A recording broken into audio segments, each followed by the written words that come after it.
Medicare is complicated. Medicare can be confusing. Medicare is no fun to study. Will you know what decisions to make when Medicare time arrives for you? My name is Doug Jones, and I wrote a book to help you figure it all out. Medicare for the Lazy Man. It's on sale at Amazon and BarnesandNoble.com. Also, you can download and listen to my podcast, Medicare for the Lazy Man, wherever fine podcasts are given away free of charge. Medicare for the Lazy Man, simplest and easiest guide ever. You asked for it, you got it. The Medicare for the Lazy Man podcast. The Medicare podcast for those who are 3 sheets to the wind. Now here, with a tear in his eye, is Medicare expert Doug Jones.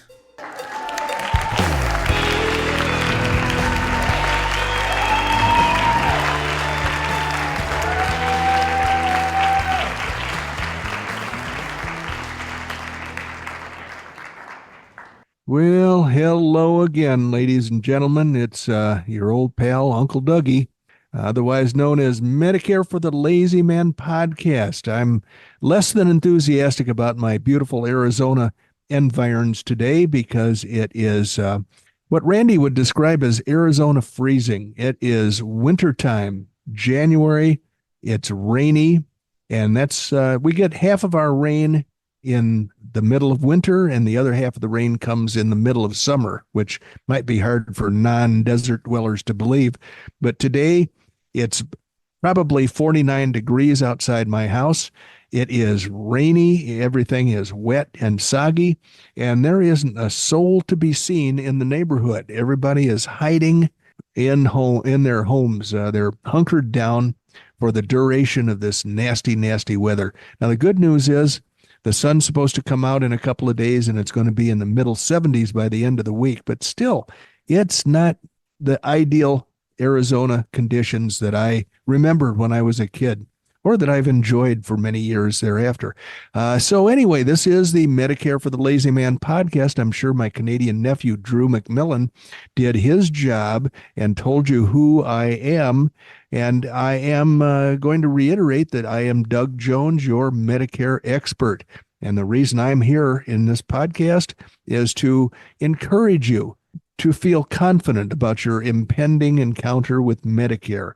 At some point in the future, you're probably going to have to deal with Medicare, and you may be confused as to how to get started or what to do when that time comes around, or how much lead time you need to make sure that Medicare can accede to your wishes and institute your health insurance coverage that the government provides.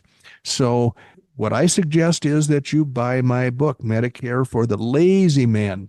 And because I'm a lazy man, I still haven't done the 2024 edition yet. Apparently, I'm just way too busy doing earth-shattering work for all of humanity.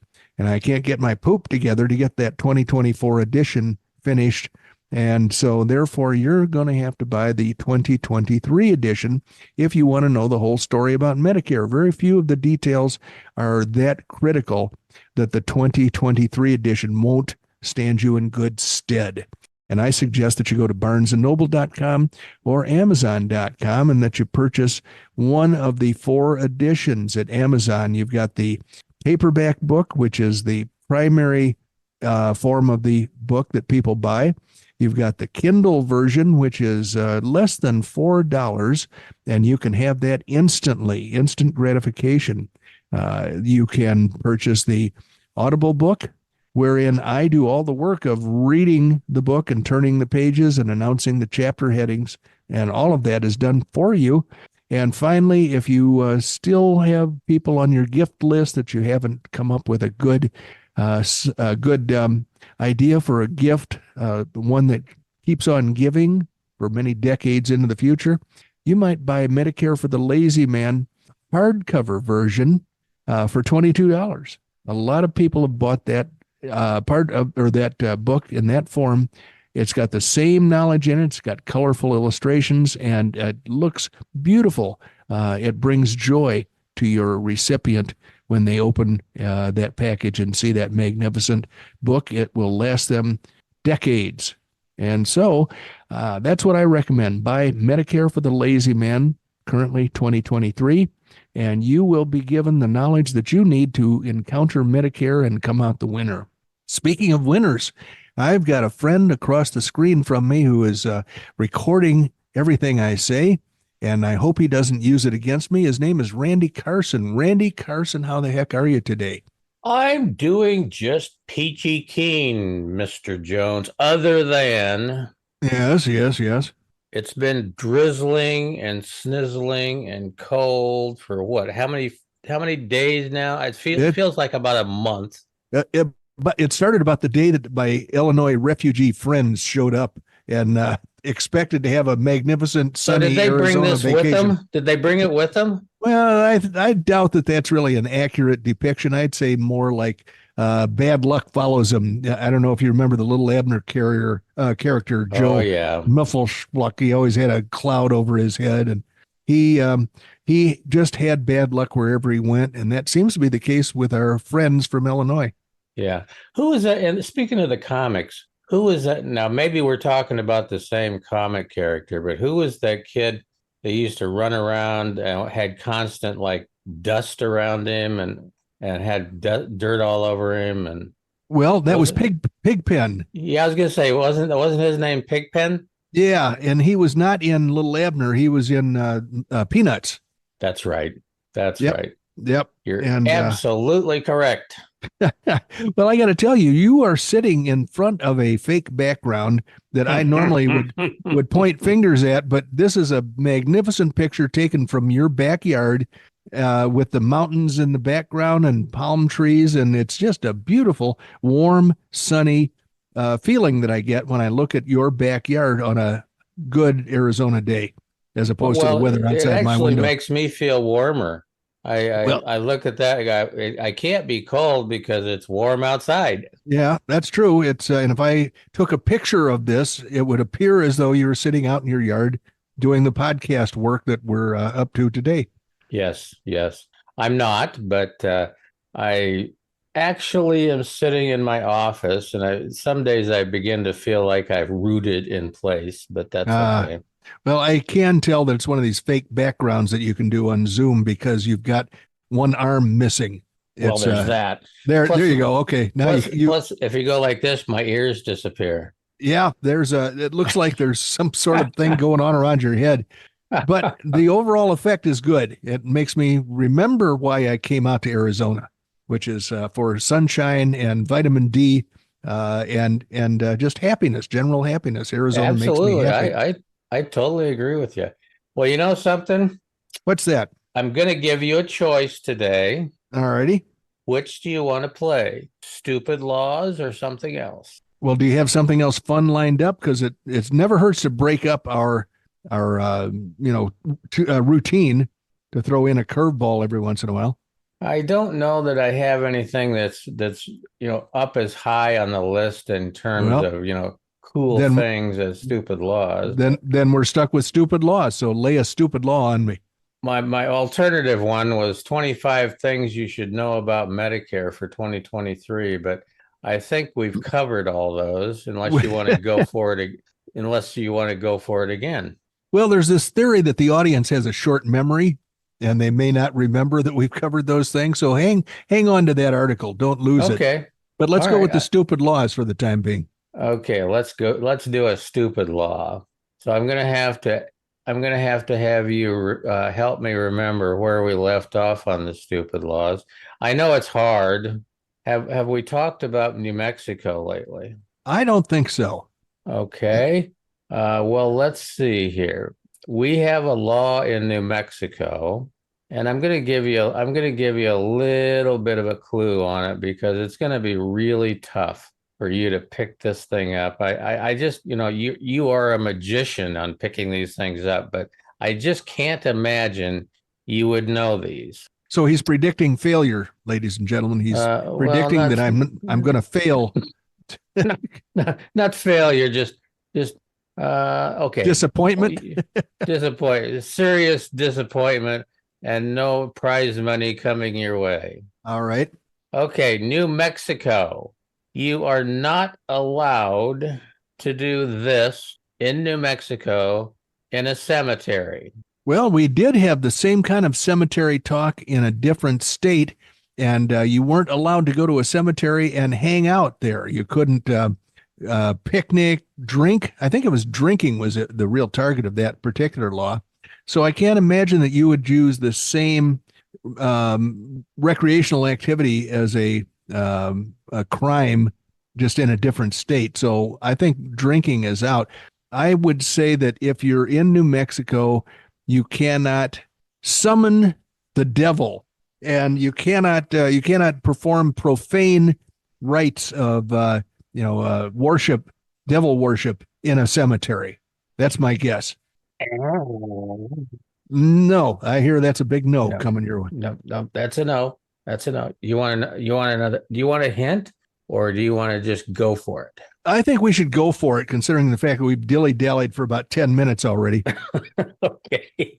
In the city of Deming, New Mexico. Deming, I've been to Deming many times. Okay, well, you just want to make sure you didn't do this then. Well, hopefully I didn't. I haven't been arrested in Deming. Human traffic in cemeteries must be limited to avenues, walkways, and roads when practical. Riding a bicycle or hunting is expressly prohibited within the confines of cemetery premises. So this just really toasts my mind, Doug. You can't hunt or ride a bicycle. I don't know where those two got matched up together, but yeah. Did you do any of that when you were in Deming? Now, Deming is one little town in New Mexico, and Hatch is another little town in New Mexico. Deming is on one interstate, I think maybe Interstate 25. No, excuse me, Interstate 40, Interstate 10, pardon me. And where Interstate 10 crosses Interstate 25, it is a shortcut from Chicago to Tucson. So if you get off Interstate 25, you come south from Albuquerque on I-25, and you get off in Hatch and drive across on a 2-lane road in a Corvette. It's kind of fun. Drive across this mountain for about 25 miles, and you come into Deming, another small town, but it's on the road that you wanted to turn onto. So instead of just making a right-hand turn when your Interstate 25 intersects with Interstate 10, this is a shortcut that cuts that corner off and probably cuts off a good 45 minutes of travel time. So Cool. Never saw the graveyard. Never had an opportunity to do any of the stuff that they say you cannot do in their graveyards, and wouldn't know where to do it if I even had a mind to. Well, just for God's sakes, the next time you go, don't try hunting in the graveyard. They don't say riding what my the bike. Yeah, you can't ride the bike. They didn't say what the penalty is, but I'm a little concerned given the fact they didn't say what the penalty is. It could be terrible. Could be really, especially if the law was done a long time ago. Typically, it was a small dollar amount because we had much less inflation back then, but a lengthy jail sentence was often attached to some of these crimes. Or you could look down in the corner of one of Deming's, cemeteries and see a little thing with, look with a little iron gate around it. And they could have a sign up saying, these people are the ones that hunted in this graveyard. Well, I'll tell you something else that occurs to me about Deming. 1939 was a magnificent Western movie, black and white. It was the first A movie that John Wayne starred in. He had had a lot of movies under his belt by that time, but they were all like B movies. And this is the first high budget Western that John Wayne starred in, and he did a fantastic job, and it made him an international movie star. And the movie's called Stagecoach, and it followed a stagecoach full of passengers or travelers from Benson, Arizona, which is just to the east of Tucson. And they kept talking about getting to Deming, that they would probably be safe from marauding Apaches when they got to Deming. But in the meantime, they had to make a couple of stops and change the team of horses that were pulling the stagecoach. And it was your typical Western, but the tension built as the story went on. And it was a pretty cool movie. I watched it a few years ago and still enjoyed it, even though I knew how it was going to end. Stagecoach. Stagecoach, I recommend that. The 1939 Stagecoach with John Wayne. Cool. Well, you know what we need to do here, Doug? We need to get down to it. we need to get down to some business. Let's get her done. All righty.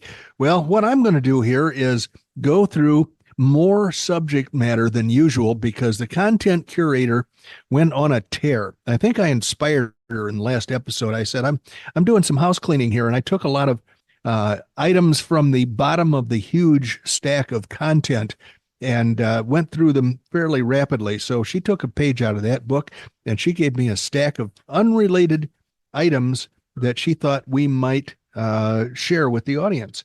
So the first one on top, I think, is going to be the most important one, the most instructional.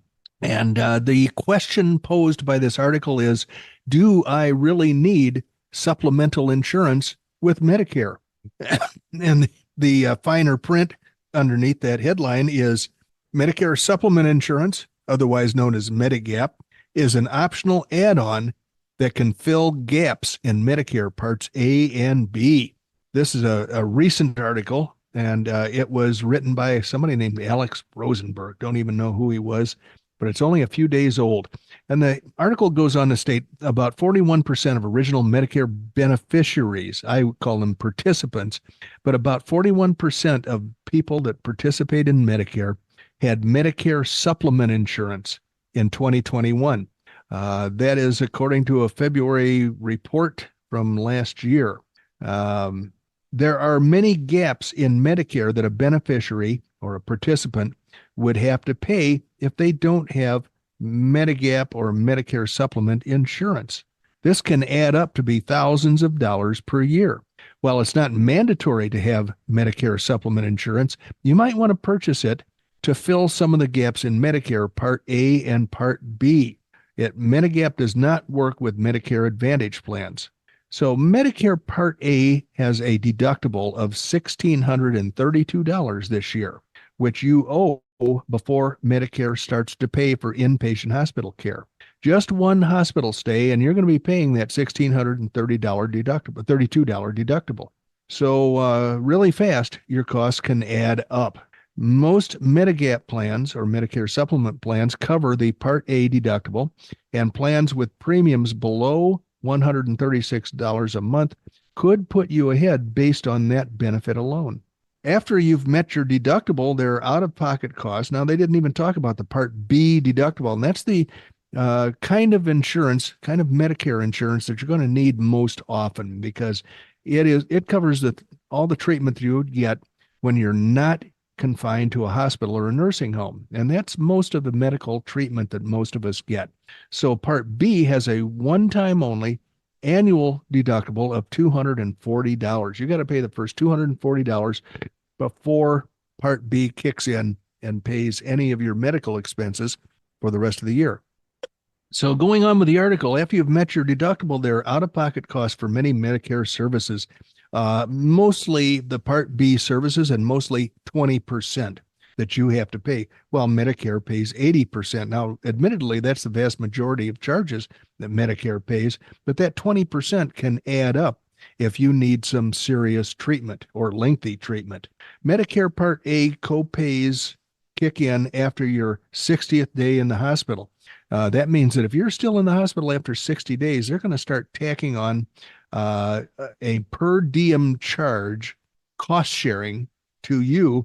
And it starts at $408 per day in this year of 2024. And they get more expensive for longer stays. So all Medicare supplement policies include coverage for Part A and Part B coinsurance and copays. If you use a lot of health care, that coverage could mean big out-of-pocket savings. Unlike many other kinds of insurance, Medicare Part A and Part B don't have a maximum out-of-pocket cap. There's no limit on what you could owe as copays and coinsurance add up. Original Medicare without Medigap would be perilous because we need Medigap for the out-of-pocket limit. Is Medigap worth the cost? Well, this article says you can expect to pay $100 to $150 per month or more for the most popular Medigap plan, Plan G, when you sign up at age 65. And premiums can go up based on plan type and location, and sometimes health status. Not really true. They always throw that in there, but I've never seen it happen. here's the situation, ladies and gentlemen. They say you can expect to pay $100 to $150. You can expect to pay less than that in some of the rural states, and you can expect to pay much more than that in places like New York, almost all the New England states.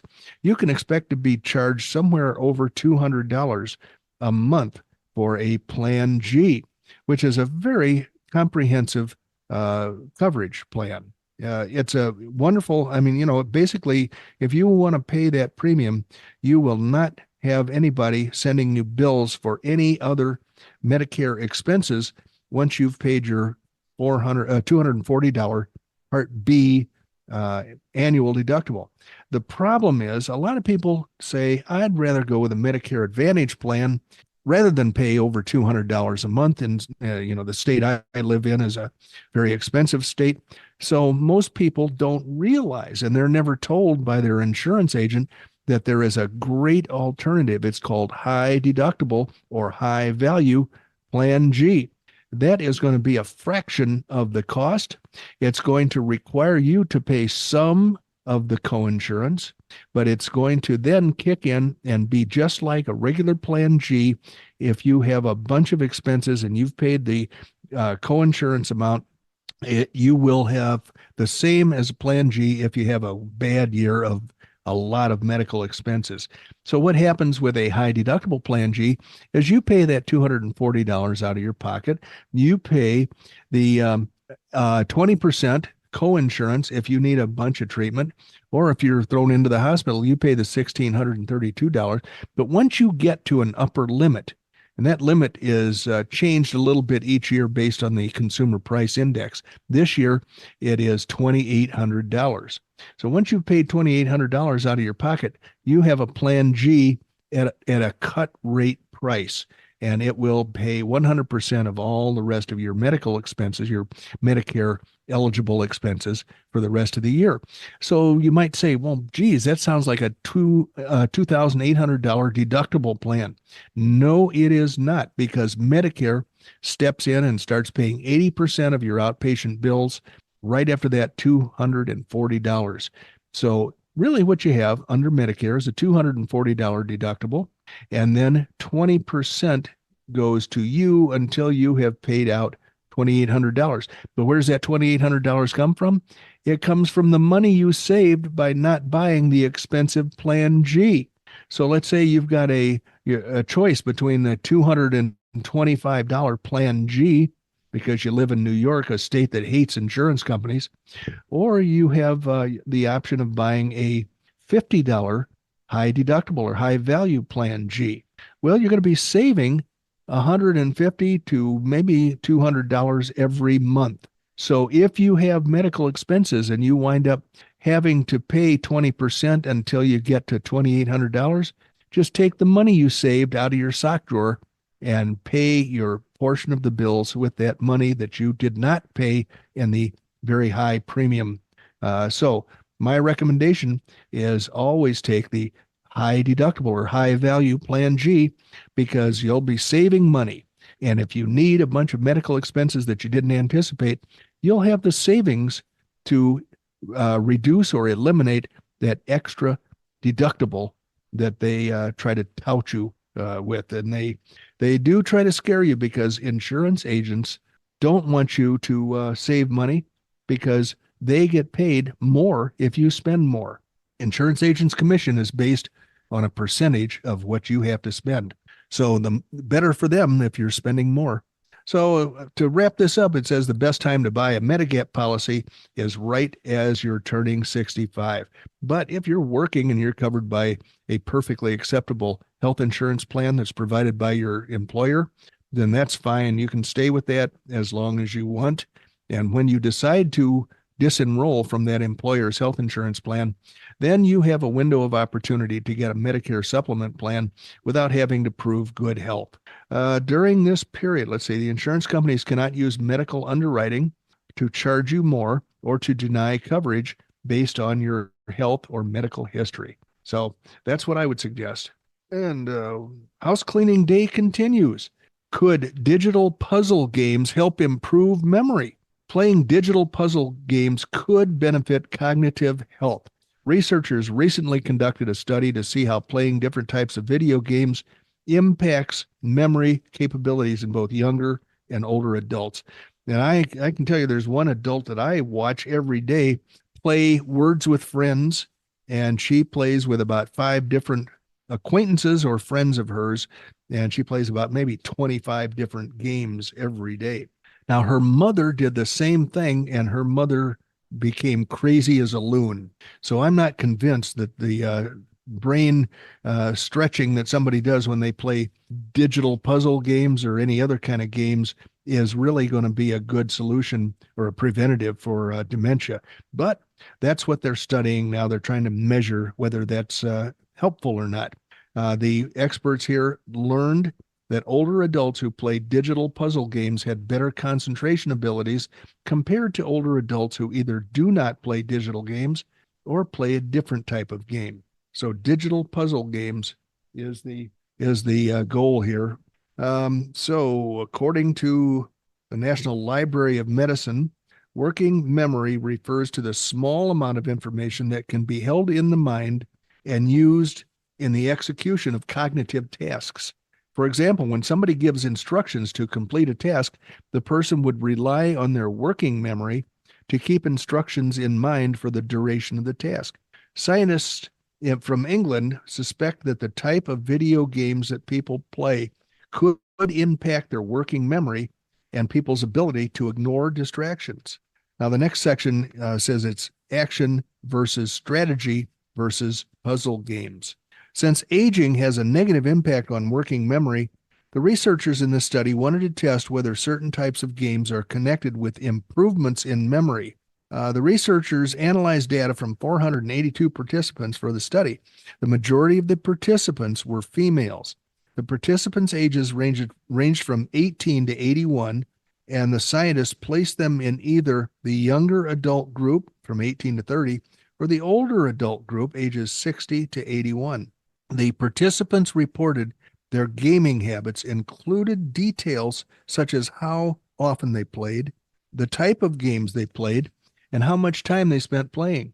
So the researchers counted all digital games, including arcade games, PC, console, and mobile games. The next thing participants had to do was complete an online working memory assessment. The assessment checked the following conditions: no distraction, encoding distraction, and delay distraction.